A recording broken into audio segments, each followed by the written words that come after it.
Hello, everyone. Today we're going to be jumping into Job. We finished Esther yesterday, so now we're going to be jumping into Job. So let me get the text up on screen here for you. That's a lot better. All right, so today we're jumping into Job. As we usually do at the beginning of every book, my Bible has a brief summary.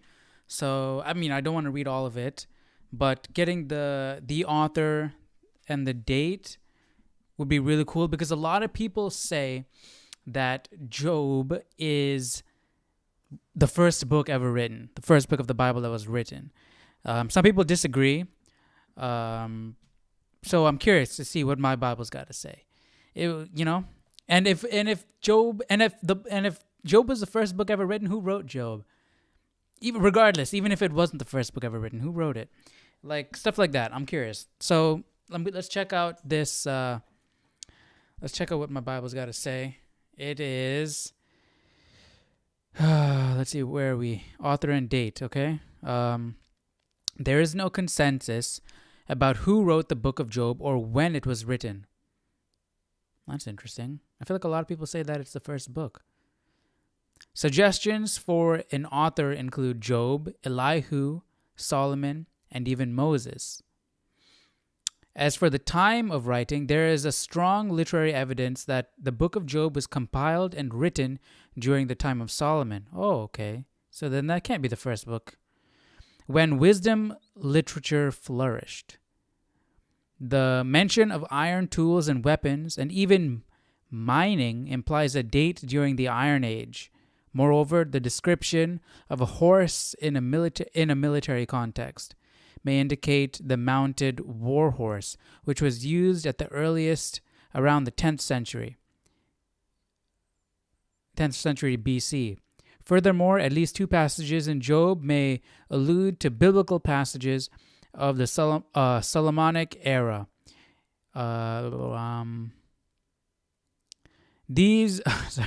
These various strands of evidence may indicate that Job is written around Solomon's reign. Okay, so where did I hear that it was the first book ever written? Let's look that up. Job, first book written.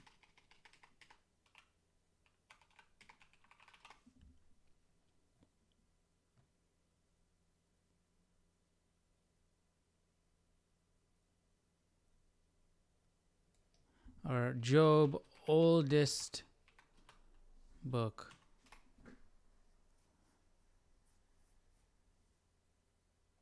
Yeah, see here? The oldest book of the Bible is Job. Why?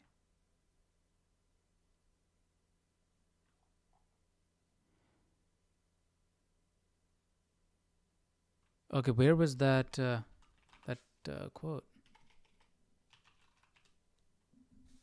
Yeah, the oldest book in the Bible is smack dab in the middle of the Old Testament. It is the book of Job. But if people think that it was written during the time of Solomon, how can it be the oldest book? Because Moses wasn't even alive then, and Moses wrote the first 5 books. So this doesn't make any sense. The oldest book in the Bible, unsurprisingly found in the Old Testament, Most Christians would likely predict that Genesis was the oldest book in the Bible, given that it details the creation of the world. If that was not accurate, then they would probably suggest Exodus, or maybe theorize that Psalms or Proverbs were the first to go from an oral tradition to a written one. But what about the law of Moses? That was written down. That's Leviticus. That's before Psalms and Proverbs. All of these predictions, however, would be incorrect. The oldest book in the Bible is smack dab in the middle of the Old Testament. It is the book of Job. How? When was Job written? The book of Job is estimated to have been written in the time of the patriarchs, between 1900 and 1700 BC. The book deals with similar themes as the Babylonian work, Ludul Bel Nimeki, and is sometimes considered to have been based on the Babylonian work. But similar themes are not enough to state that one work is a derivative of the other.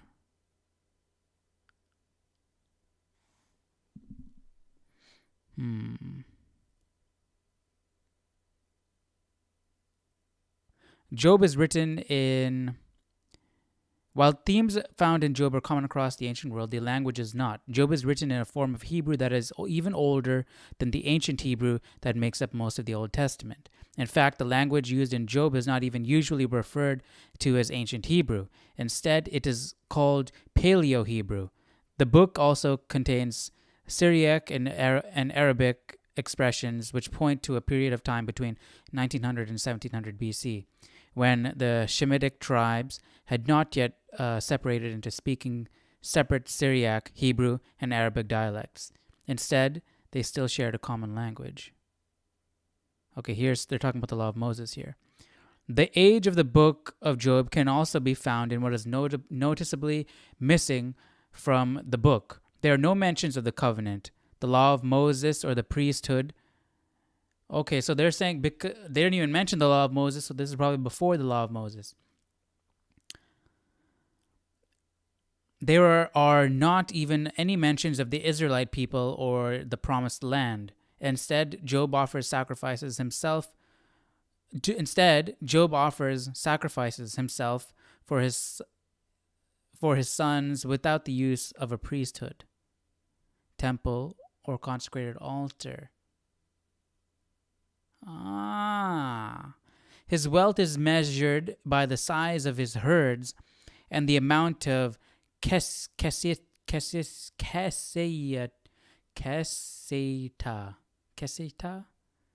unique silver coins he possesses. Both herds and silver were used as ancient systems of money between 1900 and 1700 BC. The names of Job's sons were also uncommon in later times, in later time periods, but were common before and during the time of the patriarchs. Okay, so there is a strong argument for Job to be written before, be the oldest book. One of the things my Bible had suggested, saying that moreover the description of a horse in military context may indicate the mounted war horse, which was used at the earliest around the 10th century BC. But what about a mounted mention of iron tools and weapons, and even mining implies a date during the Iron Age, 1200 BC. What? I mean, if they're using iron tools, I mean, okay, when was Moses in Egypt?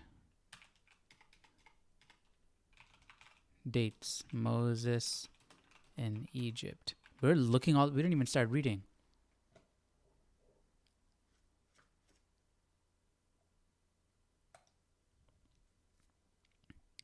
Moses flourished 14th to 13th century BC. Hebrew prophet, teacher in the 13th century BC. This is way before. Flourished 1400. Okay.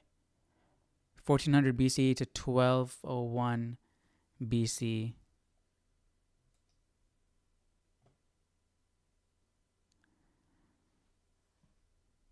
So that's after what they're saying here. And my Bible is saying the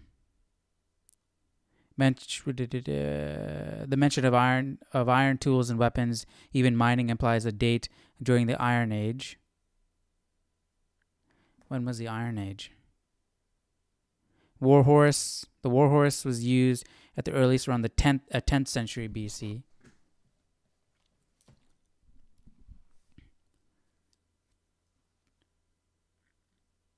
10th century BC.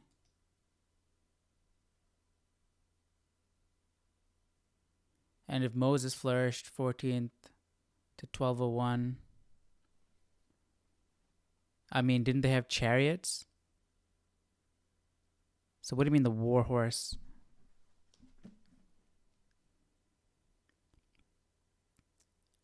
Moreover, the description of a horse in military context, they had chariots. So what is my Bible saying? Moreover, the description of a horse in military context may indicate the mounted war horse, which was used at the earliest around the 10th century BC.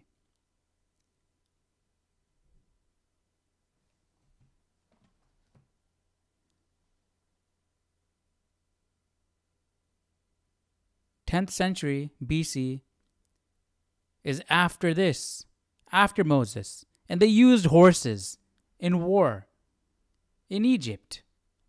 They had chariots. The chariots, remember, they ran into the Red Sea. Let's see when the Iron Age was.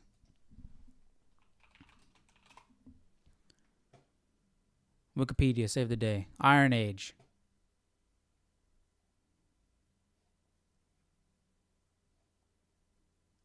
Come on, just give me the date. Simple.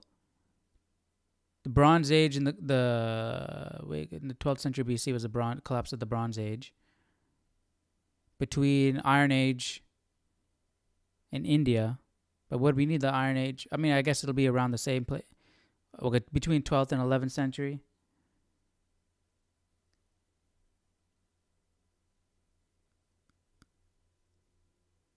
They did. But does the Iron Age mean that that's when they used iron tools and whatnots? Iron Age is the final epoch of the three-age prehistory. Preceded the Stone Age.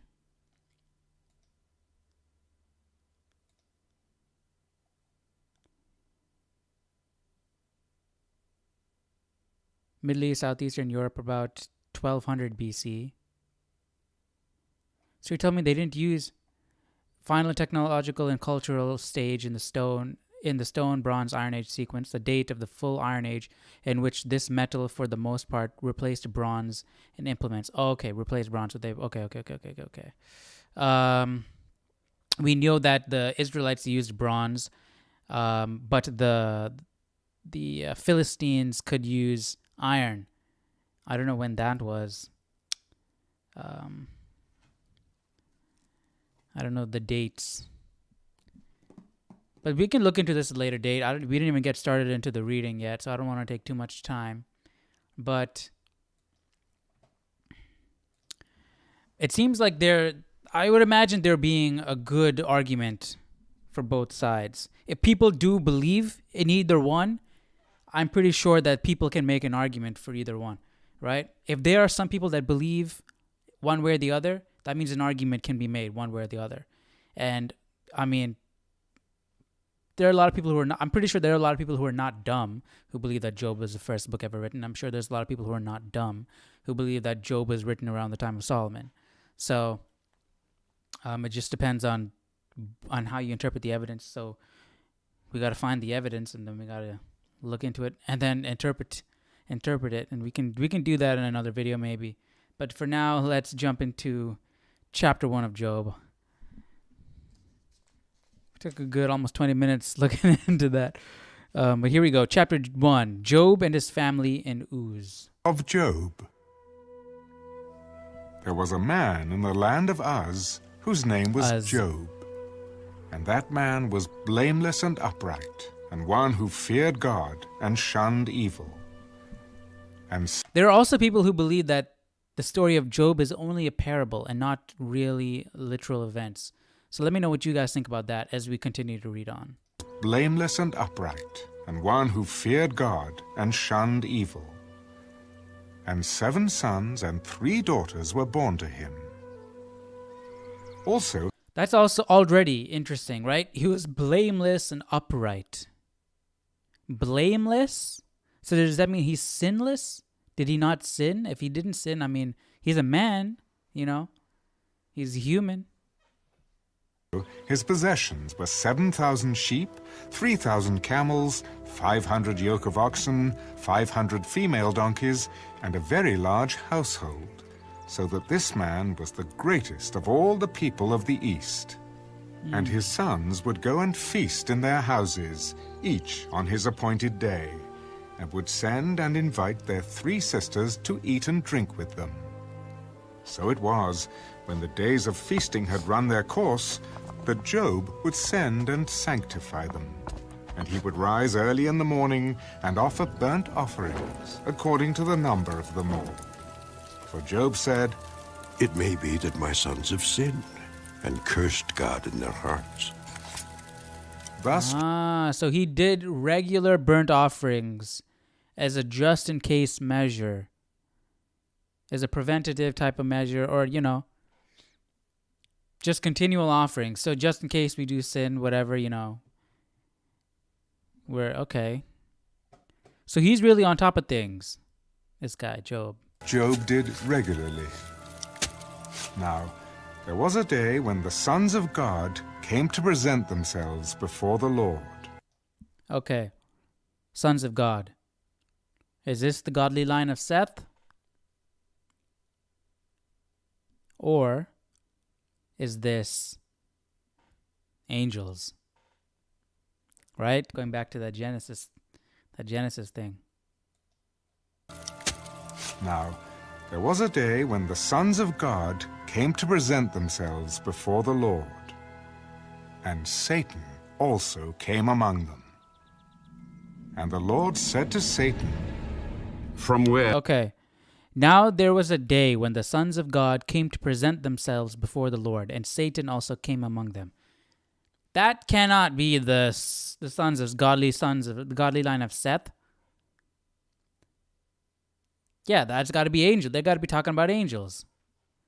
And my Bible is going to say angels because it did delve into that fallen angel theory back at Genesis 6. So let's see what it's got to say. 1 verse 6. The sons of God are celestial beings. There we go.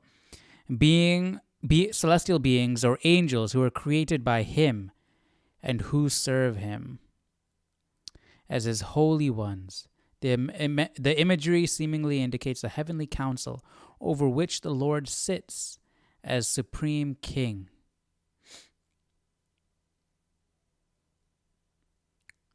Strictly speaking, Satan may be a title rather than the personal name of the leader of all evil forces. Oh, that's the first I've ever heard of that. That Satan could be a title and not the name. Makes sense why Jesus said to Peter, Satan, get away from me, or something like that, right? Because Lucifer could be his name and Satan is the title. Satan is what you would address somebody who is the leader of evil. So that's interesting. So strictly speaking, Satan may be a title rather than the personal name of the leader of all evil forces. The Hebrew word was not clearly used as a proper name until 1 Chronicles 21:1. Chronologically, one of the last Old Testament books written. Nevertheless, the characteristics of the adversary in the book of Job imply that he was in fact Satan. He answered God's questions in an antagonistic manner and accused Job of ulterior motives. That Satan came among the hosts of heaven at this time suggests that Satan still had access to God's court. Yes. Okay, so yeah, it's kind of odd. Why is Satan and God meeting? And why is Satan coming with the angels? So was this before Satan had fallen? I don't think so. Because we're going to see that this guy, he's not he's not a good guy at this point. So, but yeah, that means he still had access. That means he could still come up to heaven. That means, but yeah, so was this before he was cast down? Like, so after he was cast down to earth, could he come back? That Satan came among the hosts of heaven at this time suggests that Satan still had access to God's court and that his final banishment was still in the future. Final banishment. So was he sent off but not fully banished and exiled? Among them. And the Lord said to Satan, From where do you come? From going to and fro on the earth, and from walking back and forth on it. Dang, that voice. Okay, so he's on earth. So Satan is on earth, going to and fro on earth, walking back and forth on it. But God had to ask, from where do you come? So that means he didn't know where Satan was. So if God had already banished Satan to earth, wouldn't he know where he was? So that means Satan can freely roam wherever he wants at this point, which is why he can come to this court among the angels, the sons of God, and God himself. So this is interesting. See what I'm saying, man? I told you, Job is going to be a lot. Job is going to be really interesting. There's a lot here. Have you considered my servant Job? That there is none like him on the earth. Okay, so God called out Job. God brought up Job. Have you considered my servant Job? That there is none like him on the earth, a blameless and upright man, one who fears God and shuns evil. Does Job fear God for nothing? Have you not made a hedge around him, around his household, and around all that he has on every side? You have blessed the work of his hands, and his possessions have increased in the land. But now, stretch out your hand and touch all that he has, and he will surely... Oh, come on. We're getting some inappropriate... how do I get rid of this? How do I get rid of this? Like, do it through my phone, maybe.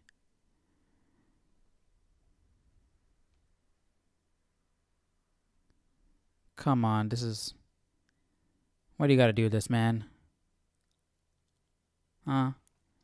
Why do you gotta do this?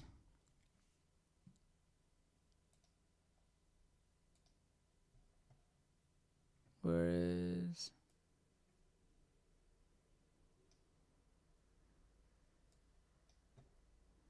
I don't want to show you guys the inappropriateness. I mean, it's not bad. It's just inappropriate.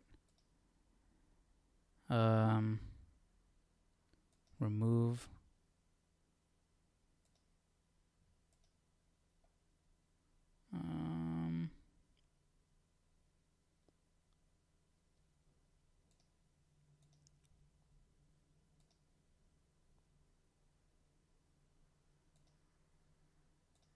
All right. I removed it. Yeah, it was just, can I, oh, there we go. Okay. So if I report it, it removes it.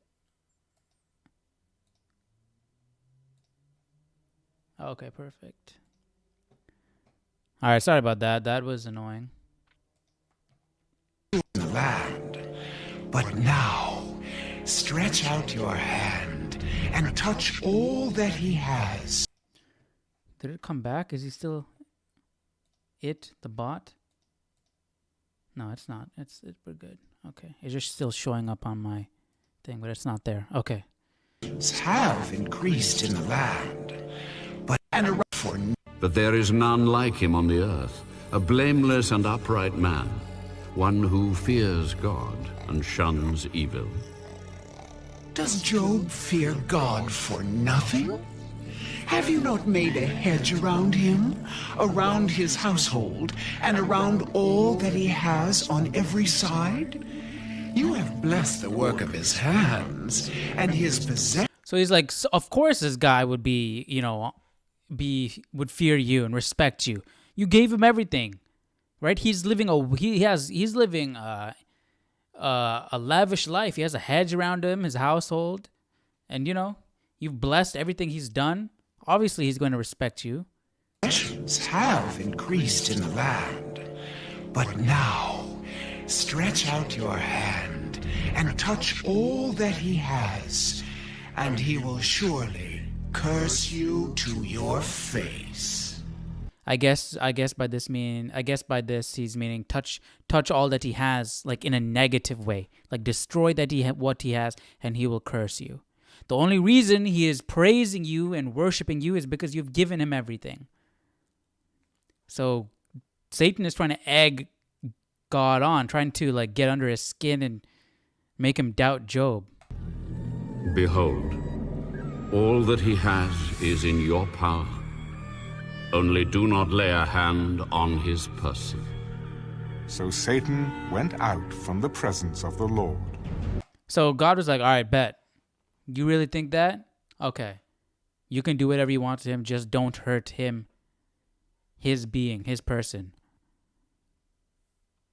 So literally, they just made a wager. They made a bet. Satan is like, I bet you, if you touch all that he has, he's going to curse you. And God's like, all right, you really think that? Go ahead, do whatever you want to him. Just don't hurt him, and you'll see. So I always feel like this is probably really controversial because they're using Job to prove a point.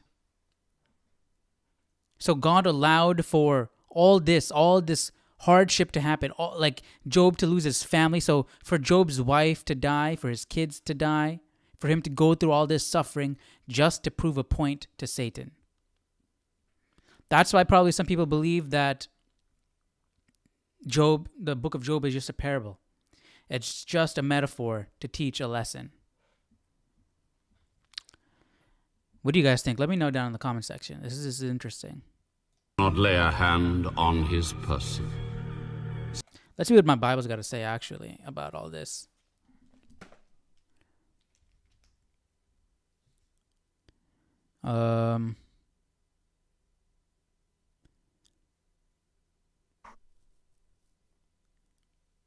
God placed a hedge of protection around Job and his household. Okay, let's get to where Satan ignored customary court etiquette that would not permit him to address God directly as you or use the personal references, your hand or your face. I mean, is there a customary court etiquette in heaven? Such irreverence was part of his constant strategy to demean God. Yeah, I can understand that, the irreverence. The curse of cursing God is a pivotal issue in the book of Job. Job feared that his children might think or speak irreverently of God, but Satan asserted that Job would surely curse God if his prosperity and his blessings were removed. Even Job's wife would urge him to curse God and die.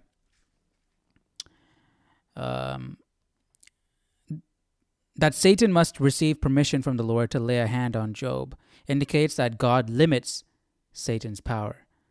Believers can find strength and assurance from the fact that Satan's actions are limited by God's sovereign control.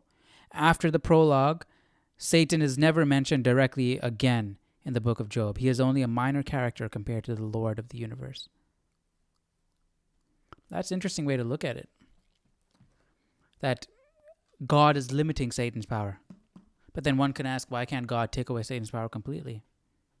If you're going to limit it, why not limit it even more to cause less suffering on earth? Or is he just limiting Satan's power in this case? Because this is an isolated incident he just wants to prove something, you know? That's most likely what it is, because it is an isolated instance, and he just wants to prove something regarding Job. Let's keep going. Do not lay a hand on his person. So Satan went out from the presence of the Lord.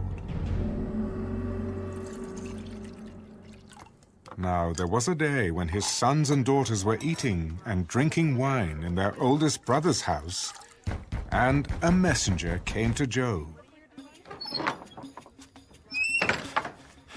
The oxen were plowing, and the donkeys feeding beside them, when the Sabaeans raided them and took them away. Indeed, they have killed the servants with the edge of the sword, and I alone have escaped to tell you. Who are the Sabaeans? Does my Bible have anything to say about that? 1:15. The Sabaeans were nomadic raiders from Sheba. They were probably the people of the Queen of Sheba. Okay, so if this is the case, then 100% it's not the first book ever written. I mean, the oldest book of the Bible. Her homeland was probably southwestern Arabia, present-day Yemen. The Sabaeans. Let's look up the Sabaeans.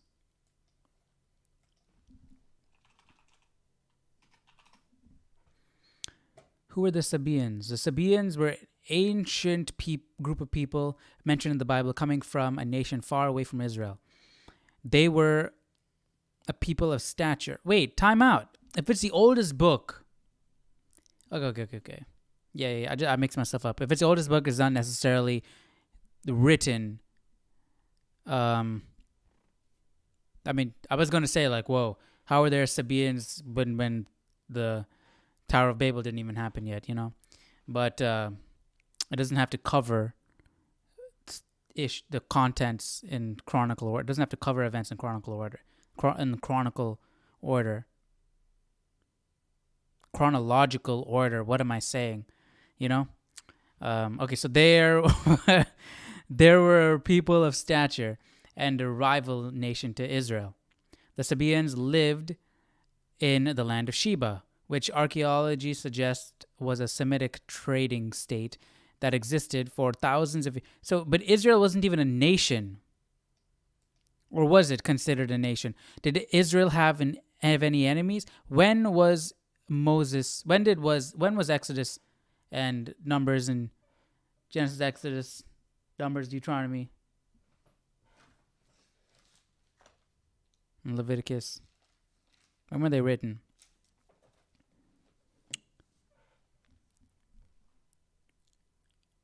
Because Moses died before he entered the promised land. So that means if Job is is the oldest book of the Bible, that means these Sabaeans had to have been Israel's enemies before they entered the promised land. Is that possible? We never got any mention of these people from the land of Sheba.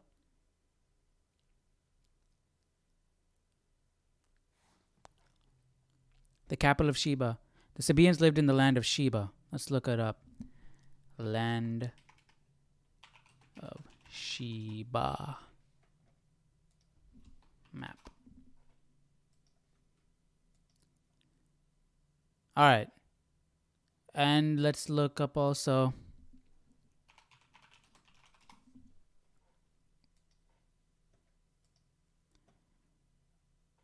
All right, so here is the Exodus route. Red Sea is right here. Cross the Red Sea. Down and over here. Okay, whatever. To the promised land, okay? This is the Red Sea. This is Sheba.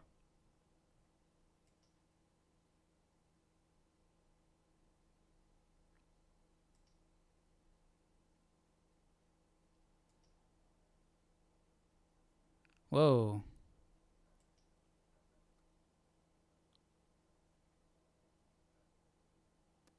So it's way far. Way far. Because, look. Boom to here. So this whole area, okay? That's only right up here. So they shouldn't have any interaction with these people in Sheba. So I charged my camera. I charged it. I literally charged it. Well, I guess I shouldn't have had the viewfinder out. I was confident in the charge, and I was like, okay, it's gonna last. I don't need to close the LCD screen. So I'm gonna get my secondary camera out. Plug that in. But do you see what I'm saying? Do you see the picture? They were nowhere near Sheba. Nowhere near Sheba. They should have had any interaction with Sheba. But look at this. Hold up. They're saying this was all Sheba in this picture. So, come on. Turn on, man. Turn on. Oh, it's recording me. I don't want you to record me, camera. I want you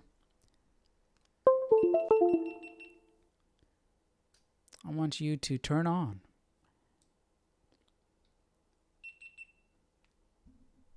Okay, turn on. Let's go to settings. Sorry about all this.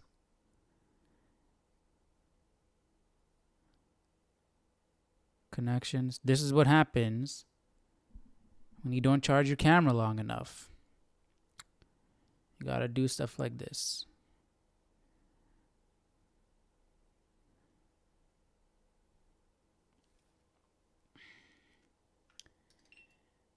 All right, this should be it. Plug it in, set it down, get the cable out the way. Come on, cable, get out the way. Oh my gosh. Oh my, you're seeing all this, huh?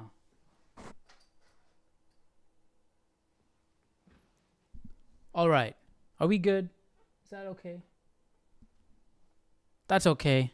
We'll deal with it. All right, that's fine. Okay. Okay. So you see what I'm saying? All right, but see if it's this big, like, all right, maybe they could have had some interaction, but we didn't get any mention of interaction with Sheba or the Sabines, what are they called? Sabines in the Exodus. So I don't know what's going on here. I don't know if it's the oldest book in the Bible. I don't know. I don't think so. And took them away. Indeed, they have killed the servants with the edge of the sword, and I alone have escaped to tell you. While he was still speaking, another also came and said, The fire of God fell from heaven and burned up the sheep and the servants and consumed them. And I alone have escaped to tell you. While he was still speaking, another also came. The Chaldeans formed 3 bands, raided the camels and took them away. Yes, and killed the servants with the edge of the sword. And I alone have escaped to tell you. While he was still speaking, another also came. Your sons and daughters were eating and drinking wine in their old... Could Israel be just the descendants of Jacob? But that's pushing it. That's a bit far-fetched, right? Because they weren't known as Israel. Like I'm talking about maybe from Jacob, between Jacob and Moses, was there a time when you could look at the Hebrew people and refer to them as the children of Israel or Israel? But see, they didn't even say children of Israel. It was referred to as Israel. Well, that's what my commentary said. Did it actually say that in the text? Sabines 1:15. Sabines were nomadic raiders from, okay. No, they referred to Israel in this, didn't they?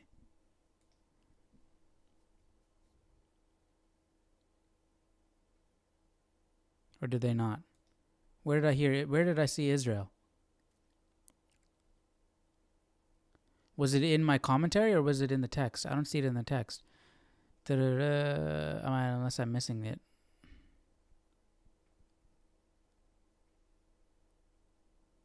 I don't see it. So maybe they didn't refer to them as Israel. Okay. And so it was just my Bible.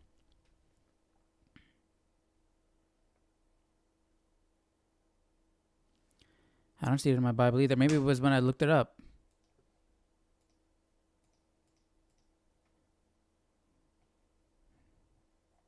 Yeah, maybe it was just this when I looked it up.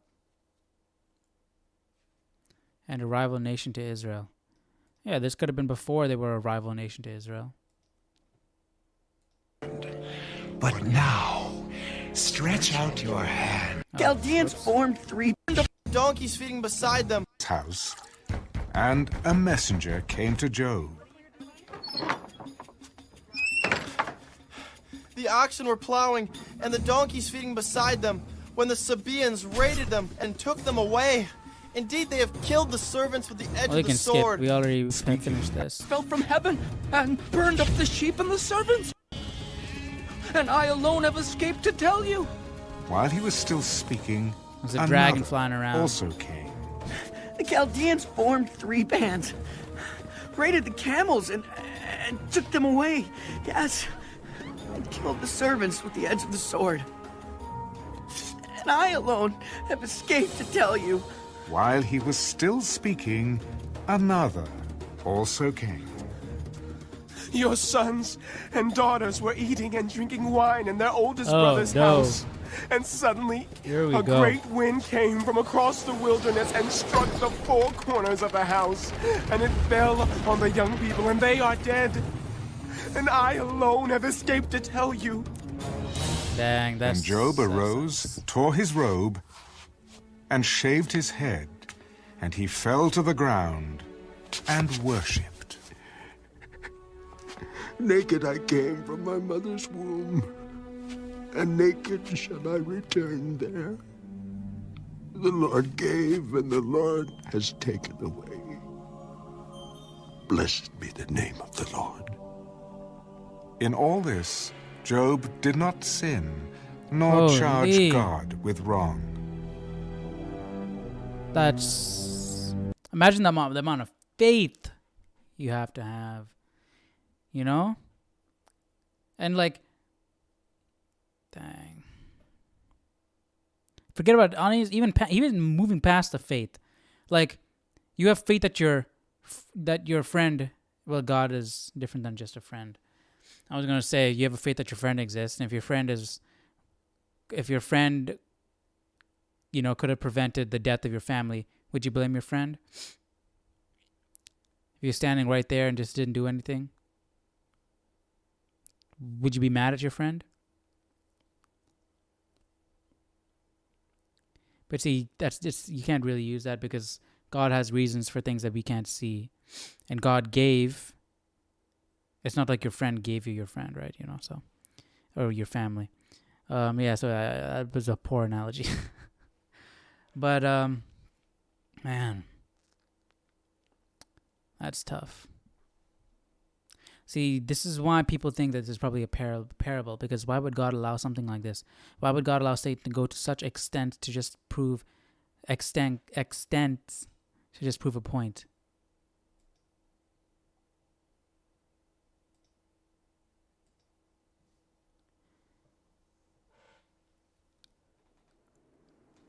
Again, there was a day when the sons of God came to present themselves before the Lord, and Satan came also among them to present himself before the Lord.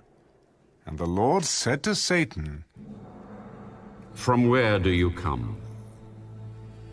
From going to and fro on the earth, and told from you, like, I walking told back you and already. forth on it. Have you considered my servant Job? That there is none like him on the earth, a blameless and upright man, one who fears God and shuns evil. Come on, God, what are you trying to do? He already lost his children. You don't have to prove anything else. It's okay. Shuns evil, and still he holds fast to his integrity. Although you incited me against him to destroy him without cause. Skin. But now you're letting Satan destroy everything that he holds value without cause. Foreskin. Yes, all that a man has he will give for his life. But stretch out your hand now and touch his bone and his flesh, and he will surely curse you to your face. Behold, he is in your hand, but spare his life. So now they're like, okay, you know, he didn't budge because you didn't harm him personally. So God's like, okay, fine, you can touch his person now, but don't kill him. This is going too far. So Satan went out from the presence of the Lord and struck Job with painful boils from the sole of his foot to the crown of his head. And he took for himself a potsherd with which to scrape himself while he sat in the midst of the ashes. Then his wife said to him, Also, here's another note to maybe why this could probably be a parable, right? Because Job didn't do anything wrong. He's completely sinless. That's what they said, right? He was blameless. So why didn't he just go to heaven? Why didn't God just take him up into heaven? Enoch walked with God and he just walked right into heaven. Elijah went right into heaven. I mean, Moses passed away and then went into heaven, but he wasn't blameless. Job is blameless. So why didn't God just be like, come on, let's go? Then his wife said to him, Do you still hold fast to your integrity? Curse God and die. You speak as one of the foolish women speaks. Shall we indeed accept good from God? And shall we not accept adversity? In all this, Job did not sin with his lips. Now, when Job's 3 friends heard of all this adversity that had come upon him, each one came from his own place. Eliphaz the Temanite, Bildad the Shuhite, and Zophar the Naamathite. For they had made an appointment together to come and mourn with him, and to comfort him. And when they raised their eyes from afar, and did not recognize him, they lifted their voices and wept, and each one tore his robe, and sprinkled dust on his head toward heaven. So they sat down with him on the ground 7 days and 7 nights, and no one spoke a word to him, for they saw that they his weren't afraid grief that was very he might great. be contagious. They were just there for him. Wow, that's nice. Good friends.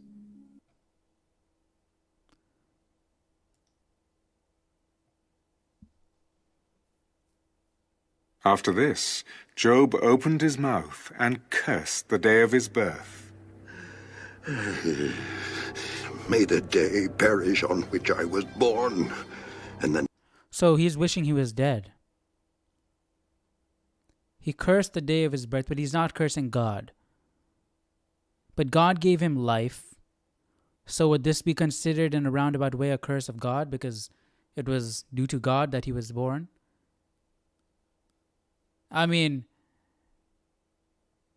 I'm not trying to throw any shade on Job because he is obviously doing things that nobody else can do, right? He is showing strength of character and faith that nobody can do. Not many. So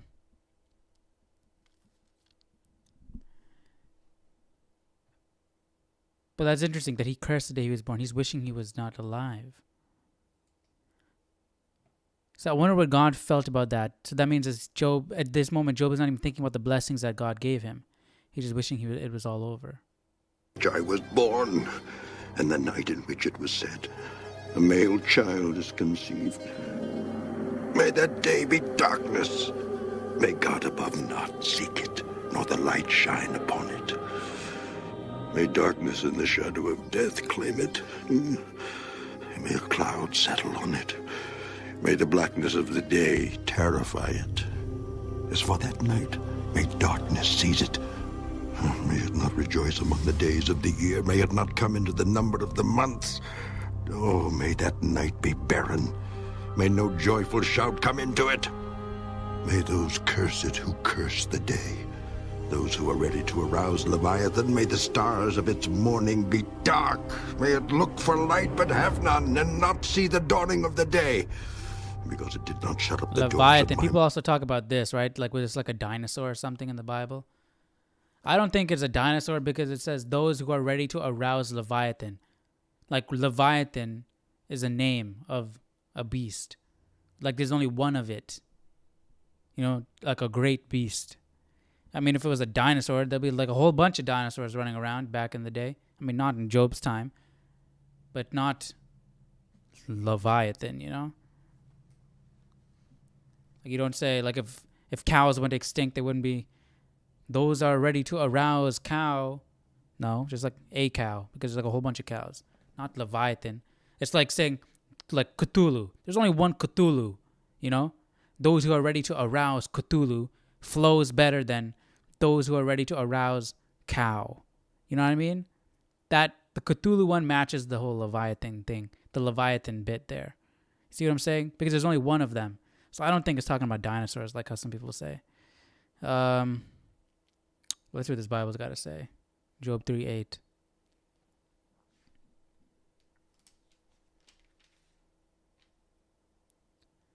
Yeah, absolutely nothing. Okay, so we're just going to have to go with what I was saying. Because I know if you look it up, there'll probably be both sides, different things. You know? Well, I mean, let's see. Let's look it up. Dang it. Job. The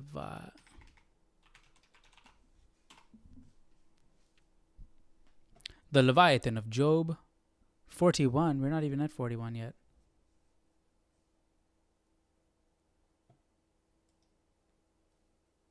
What does the book of Job say? We'll find out. Well, I guess we're going to get more in 41, so let's just wait. Mother's womb, nor hide sorrow from my eyes. Why did I not die at birth? Why did I not perish when I came from the womb? Why did the knees not questioning receive God's me, will. or why the breasts that I should nurse? For now, I would have lain But it's still, you can't say he was quiet. I would have you been can't blame asleep. him for thinking like this, you know. Then I would have been So you at can still rest call with him blameless. kings and counselors of the earth who built ruins for themselves, or with princes who had gold, who filled their houses with silver.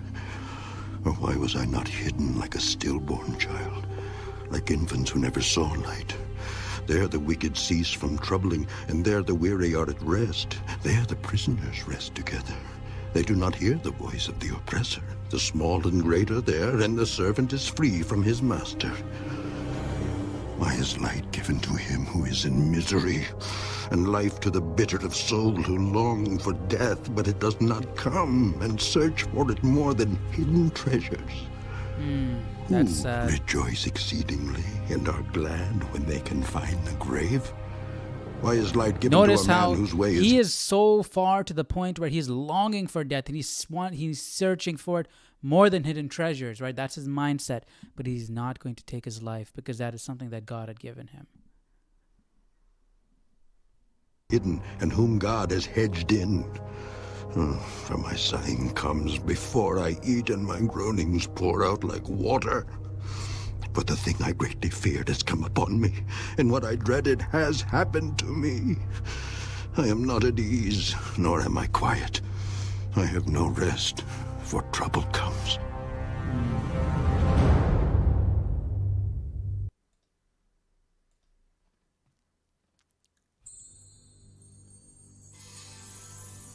Then Eliphaz the Temanite answered, If one attempts a word with you, will you become weary? But who can withhold himself from speaking? Surely you have instructed many, and you have strengthened weak hands. Your words have... So Job has been an upstanding citizen. He's helped people and lifted people up. have upheld him who was stumbling, and you have strengthened the feeble knees. But now it comes upon you, and you are weary. It touches you, and you are troubled. There's so much detail in this that makes me think it wasn't a parable and that these are actual events, you know? But then the whole, if you pull back and look at it, like the whole concept of it is pretty insane.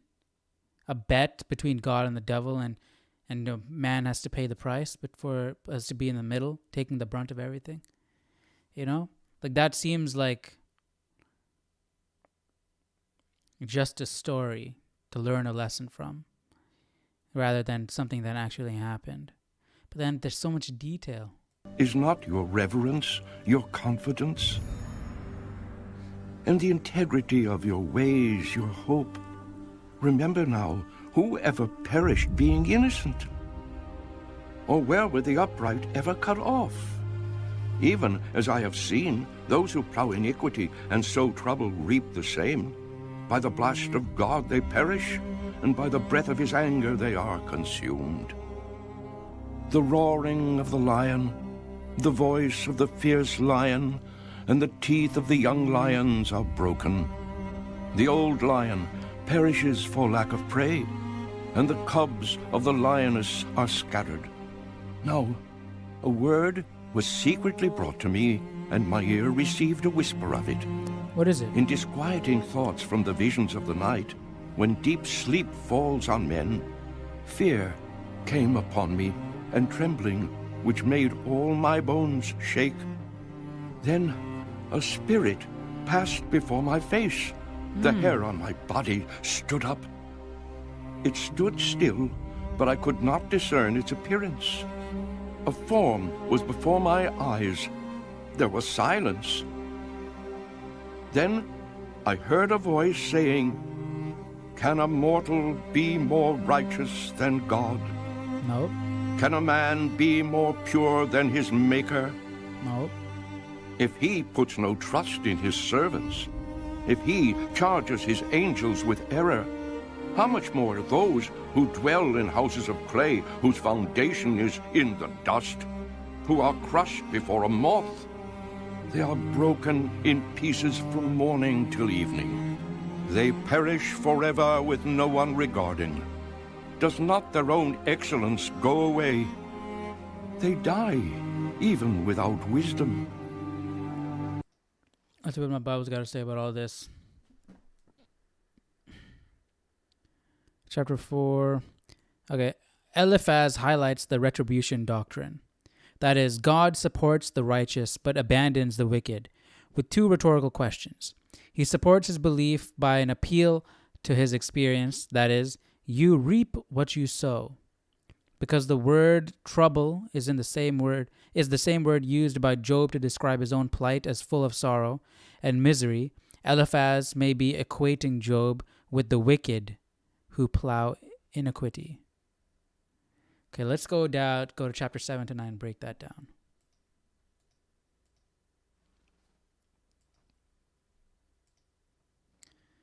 Remember now, whoever perished being innocent, or where were the upright ever cut off? Even as now I have seen those who plow iniquity and sow trouble reap the same. By the blast of God they perish, and the breath of his anger they are consumed. Okay, let's scoop back a little bit. But now it comes to you, and you are weary. If it touches you, and you are troubled, is not your reverence your confidence, and the integrity of your ways your hope? Because, Job is being down on himself, wishing he was dead and all that stuff. Remember now, whoever perished being innocent, or where were the upright ever cut off? So basically, what I'm taking from this when I first heard it was, you're not going to die. You can't die. You can't wish for yourself to not have been born and all that stuff. You're innocent. When has the innocent when has whoever perished being innocent?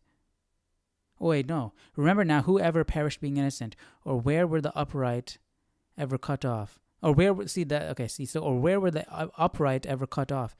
Job was upright. He was never cut, so he's not going to be cut off. So you can't wish for death upon yourself. That's what I feel like it's saying. But then I see here, whoever perished being innocent.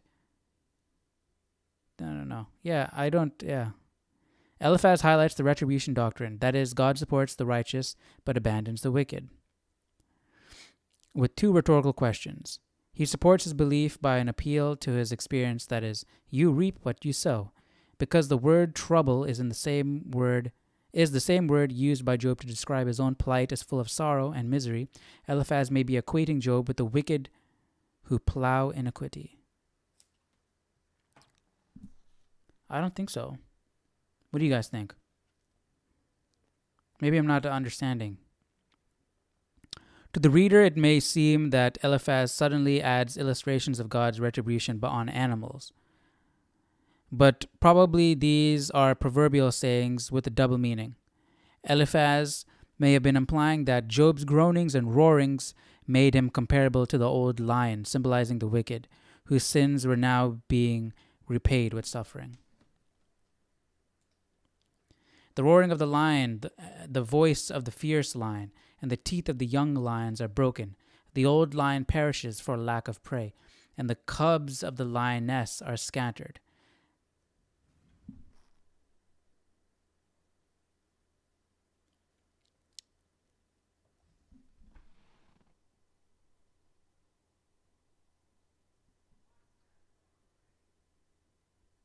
What do you guys think about that? The roaring of the lion, the voice of the fierce lion, and the teeth of the young lions are broken. The old lion perishes for lack of prey, and the cubs of the lioness are scattered. So pretty much saying the lion is losing everything. And by the breath of his anger, they are consumed. What's the previous thing? Okay, so these people who sow trouble reap the same, and by the blast of God they perish. And by the breath of his anger they are consumed. The roaring of the lion, the voice, blah blah blah. And now a word was secret brought to. Okay, wait. So what does the previous part say? What does that mean?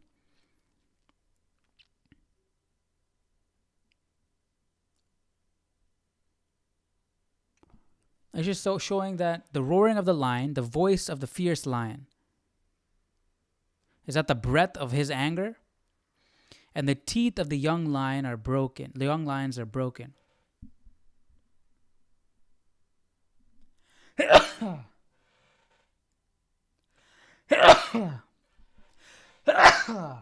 Dang.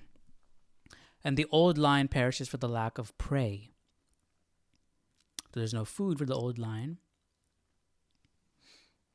Now, and the cubs of the lioness are scattered, so their offspring are nowhere to be found. That's probably his children, Job's children. But I don't know. What is this? Okay, what did my Bible say this meant? To the reader, it may seem that Eliphaz suddenly adds illustrations of God's retribution on animals, but probably these are proverbial sayings with a double meaning. Eliphaz may have been implying that Job's groanings and roarings made him comparable to the old lion, symbolizing the wicked. Maybe. Whose sins are now being repaid with suffering. Maybe. But he's moaning and groaning. His sins are not being repaid with suffering. What sins did he do? He was blameless. So these are not, his sufferings are not payments for his sins. The sufferings are the cause of a bet between God, not because of his sinning. He didn't sin. He didn't cause his own suffering. Eliphaz appeals to a vision to authenticate his theology. He claims that he heard a voice that told him that no one was righteous compared to God, implying that Job was not righteous. Yeah, I don't think Job believed he was righteous either. But contrast the Lord's unqualified commendation of Job in the prologue. Yeah, but not compared to God. The description of people as living in houses of clay with their foundation in the dust emphasizes the mortality and fragility of human existence. The temporary houses they live in, people can perish without anyone knowing.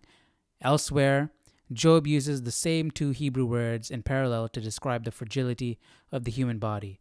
Since the body is fashioned from clay, God, the potter who fashioned it, can easily turn it back to dust.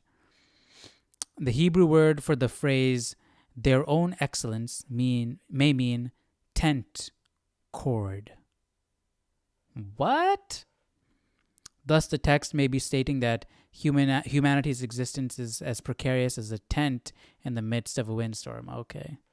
Eliphaz's warning against appealing to holy ones or angels anticipates Job's later desire for a mediator. Eliphaz begins another appeal to personal observation and experience.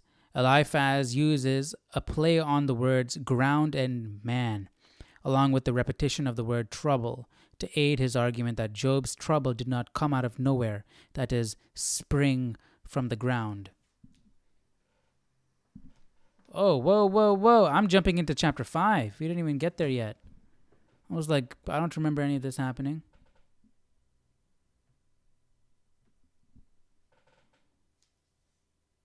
So let's continue. Oh, wait. That's it for today. I'm going ahead.